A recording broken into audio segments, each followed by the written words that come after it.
Morning students, और 6 class के chapter 10 को पढ़ेंगे जो हिस्ट्री में है, ट्रेडर्स, किंग्स एंड पिलग्रिम्स। तो हम बात कर रहे हैं प्राचीन समय के एंशिएंट टाइम की। उस समय ट्रेडर्स जो थे, ट्रेड किस तरह से फैला, ट्रेडर्स क्या ट्रेड क्या करते थे, और राजाओं के बारे में पढ़ेंगे, और पिलग्रिम्स एंड भक्ति जो समय था उस समय के बारे में पढ़ेंगे। ठीक है, सबसे पहले पढ़ते हैं कि कुछ पिछले चैप्टर में जैसे हमने देखा था कि ब्लैक पॉलिश से किए हुए कुछ बर्तन मिले थे, पॉट्स मिले थे, तो वो बर्तन आखिर यहाँ पर कैसे मिले, ये सवाल था कि कैसे वो मिल पाए। ठीक है, तो ब्लैक पॉलिश जो बर्तन मिले वो साउथ की तरफ मिले थे, और ये अनुमान लगाया जाता है कि शायद कुछ व्यापारी जो थे वो दूसरी जगह जाते थे, दक्षिण एशिया से या यूरोप साइड से जाते थे, वो जब यहाँ पर आते होंगे तो अपने साथ उन बर्तनों को भी लेकर आए होंगे और उन्होंने यहाँ पर उन्हें बेचा होगा। ठीक है, इसके अलावा जो रोम साइड से जो व्यापारी आए थे वो काली मिर्च के बहुत शौकीन थे, क्योंकि साउथ का जो एरिया है वहाँ पर स्पाइसी और काली मिर्च जो है जैसे गर्म मसाले हैं उनका बहुत व्यापार होता था। और रोम साइड से जो व्यापारी आते थे, जो पानी के जहाज़ों से भूमि के रास्ते से वो यहाँ पर आते थे, दुर्गम क्षेत्र से आते थे और यहाँ पर आकर के इन मसालों को खरीदा करते थे। काली मिर्च के रोम साइड में बहुत डिमांड थी, यहाँ तक कि वो उनकी दुगनी कीमत देने को तैयार थे, और इसके वो लेने के लिए यहाँ पर आते थे, अपने भोजन में शामिल करते थे। दूसरी चीज़, कुछ सोने के सिक्के भी मिले हैं जो रोमन साम्राज्य के थे, जिससे पता लगता था कि यहाँ पर रोम के लोग तो व्यापार करने के लिए आते थे। ठीक है, आगे बढ़ते हैं। New kingdoms along the coast, यानी तटवर्ती क्षेत्रों पर जो नए राज्य हैं उनके बारे में पढ़ेंगे। साउथ की तरफ, क्योंकि कोस्टल एरिया है यहाँ सारा, अगर साउथ की तरफ हम देखें मैप में तो पूरा एरिया जो कोस्टल है, ठीक है, तटवर्ती क्षेत्र है, समुद्र का किनारे का क्षेत्र जिसे तटवर्ती कहा जाता है या कोस्टल एरिया कहा जाता है। और वहाँ पर साउथ की तरफ भी केरला का है, तमिलनाडु का एरिया था, तटवर्ती क्षेत्र है, वहाँ पर माउंटेन्स भी हैं, प्लेटू है। कावेरी नदी का जो एरिया है, जो कावेरी नदी का जो मैदानी क्षेत्र है वो काफ़ी फर्टाइल माना जाता है, और वहाँ पर जो राजा शासक रहे थे वो बहुत पावरफुल थे, क्योंकि वो एरिया फर्टाइल था। और उन पावरफुल राजा को कहा जाता था मूवेंदर, संगम लिटरेचर में उनका नाम दिया जाता है मूवेंदर, जिसका अर्थ होता है मुखिया। ठीक है, ये जो मुखिया शासक थे जो पावरफुल हुए थे उनमें चोल, चेल, पांड्यान थे, जो लगभग 300 साल पहले के शासक थे। और ये तीनों ही जो तरह के शासक जो थे, इनके वंशज जो थे, इनके अपने दो सत्ता के केंद्र थे। पहला केंद्र जो होता था वो अंदरूनी क्षेत्रों में होता था, जबकि दूसरा जो क्षेत्र होता था वो कोस्टल एरिया हुआ करता था। चोला वंश की अगर बात करें तो उन पर जो होता था वो बंदरगाह था, कावेरी पत्तनम जो बंदरगाह था वो एरिया में आता था, जबकि पांड्य से इसमें आता था मदुराई, जो कि उनकी राजधानी थी। ठीक है, ये लोग जो है टैक्स लेने के बजाय व्यापारियों से जो है या लोगों से रेगुलर जो टैक्स लेते थे, उस टैक्स लेने के बजाय उनसे ट्रिब्यूट या उपहार लिया करते थे, और उन उपहारों को अपने रिश्तेदारों में या सिपाहियों में बांट दिया करते थे। ठीक है, और इसके अलावा इनका शासन रहा, काफी एक प्रसिद्ध रहे, बहुत पावरफुल हुए। इनके बाद 200 साल बाद जो एक नया साम्राज्य, एक नया वंश आया जो सतवाहन वंश था, और सतवाहन वंश में भी सबसे महत्वपूर्ण जो राजा था वो गौतमी पुत्र सतकर्णी था। उसका प्रभाव ज़्यादा इस क्षेत्र में बढ़ने लगा। ठीक है, इसके बाद उसके जो बाकी राजा थे सतवाहन वंश के, वो सभी राजा जो थे दक्षिण पथ के स्वामी कहलाते थे। दक्षिण पथ वो जो दक्षिण तरफ जो मार्ग जाता था उस पर इनका कब्जा था, और वो मार्ग बहुत महत्वपूर्ण माना जाता था, तो उनके जो स्वामी थे उनको दक्षिण पथ कहा जाता था। ठीक है, अब बात करते हैं the story of silk route. Silk route बहुत इंपॉर्टेंट है, यानी रेशम मार्ग। इसकी कहानी क्या है? आप लोग जानते हैं कि बहुत से लोग जो चमकीले वस्त्र पहनना पसंद करते हैं, भड़कीली चीज, चमकीले पत्थर, मतलब शाइनिंग चीजें ज़्यादा होती है, उसको ज़्यादा महत्व दिया जाता है।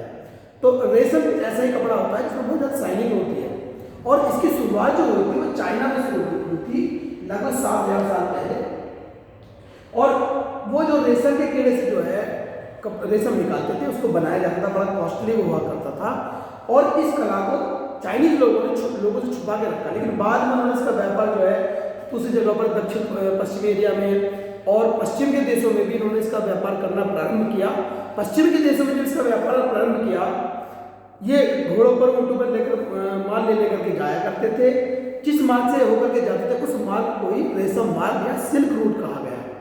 क्योंकि जब पश्चिमी देशों की तरफ ये अब इस रेशम को लेकर गए तो वहाँ पर इसकी डिमांड बहुत ज़्यादा हो गई। रोम के जो शासक थे या धनी वर्ग जो थे, अमीर लोग, वो इस कपड़े को बहुत पहनते थे। वहाँ पर इसका एक फैशन हो गया था, ठीक है। इस कारण से ये कपड़ा वहाँ पर बहुत ज़्यादा फेमस हो गया और ये इतना कॉस्टली था क्योंकि ये जिन मार्गों से होकर के जाता था फिर इसको बनाने की कला जो होती थी बहुत जटिल होती थी।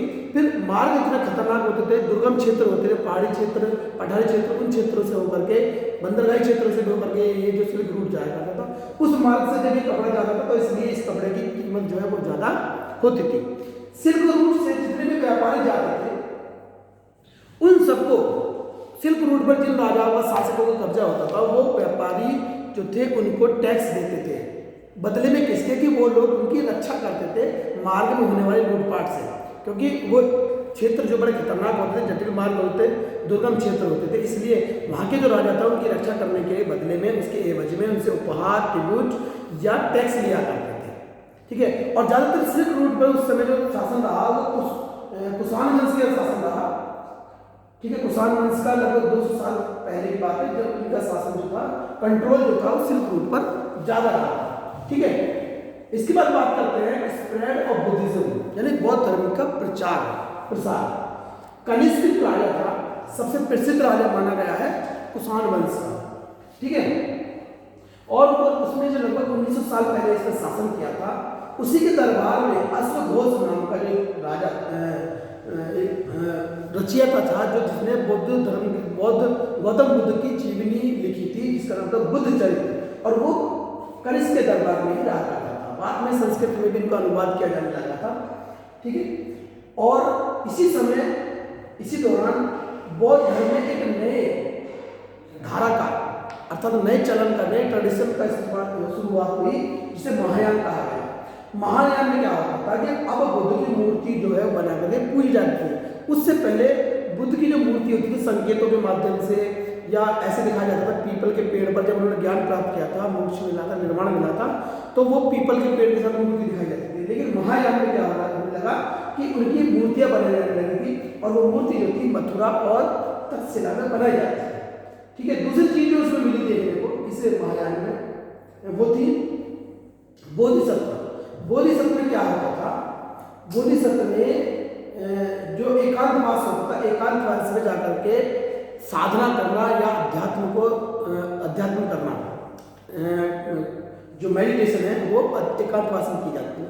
लेकिन उसमें करते क्या थे ये एकांतवास में तो जाते थे, बल्कि उसके अलावा ये लोग लोगों को घर जा जाकर शिक्षाएं दिया करते थे, भलाई के कार्य क्या करते थे। इसी ट्रेडिशन की वजह से ये बौद्ध धर्म जो था दूसरी जगहों पर भी इसका प्रचार प्रसार हुआ। कौन कौन सी जगह?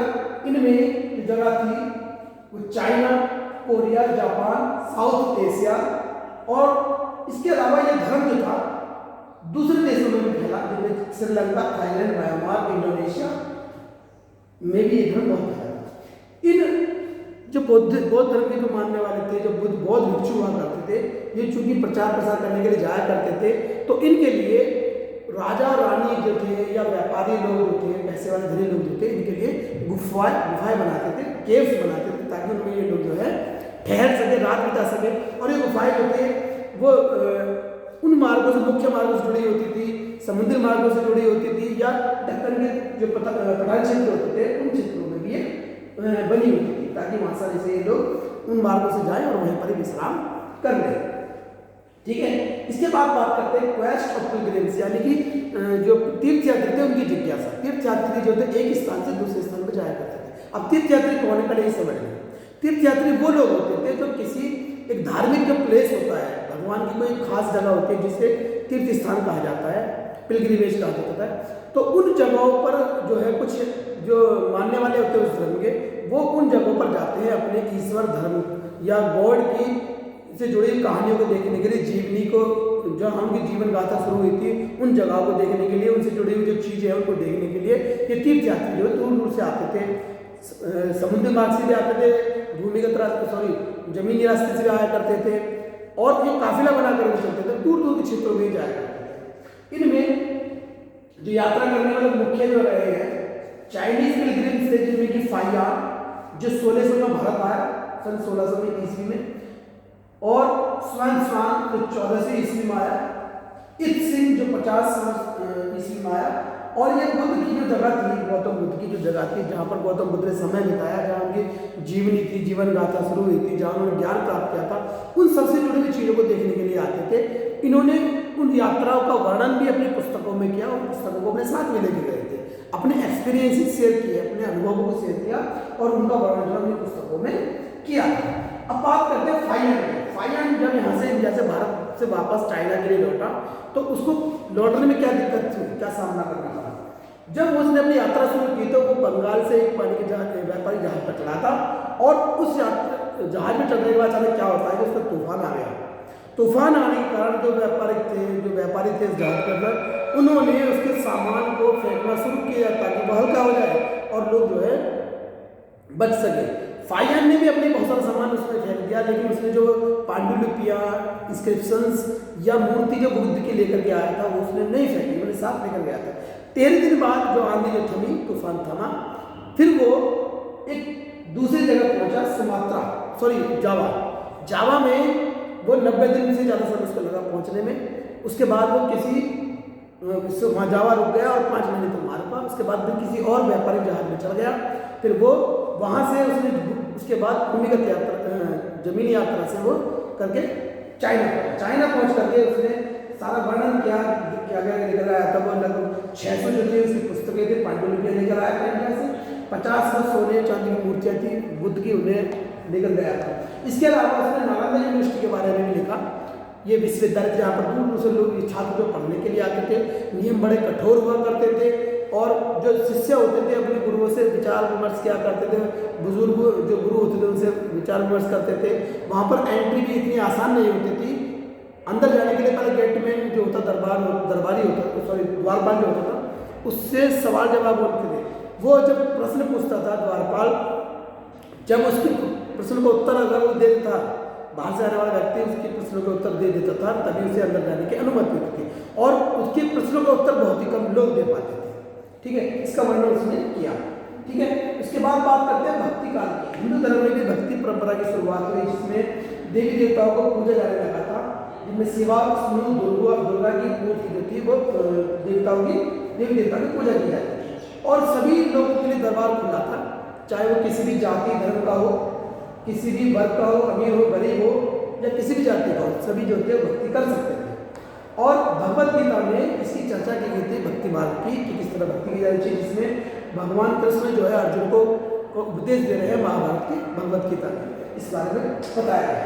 ठीक है, और इस हिंदू धर्म में यह माना जाता था जो सच्चे मन से पूर्ण विश्वास के साथ ईश्वर की भक्ति करते थे, जिस रूप में भी वो अपने ईश्वर को देवी देवता को पूजते थे, वो उसी रूप में उनके सामने प्रकट होता था, उन्हें दिखाई देता था। ऐसा उनका मानना था। ठीक है, ये तो बात है हमारे देश की।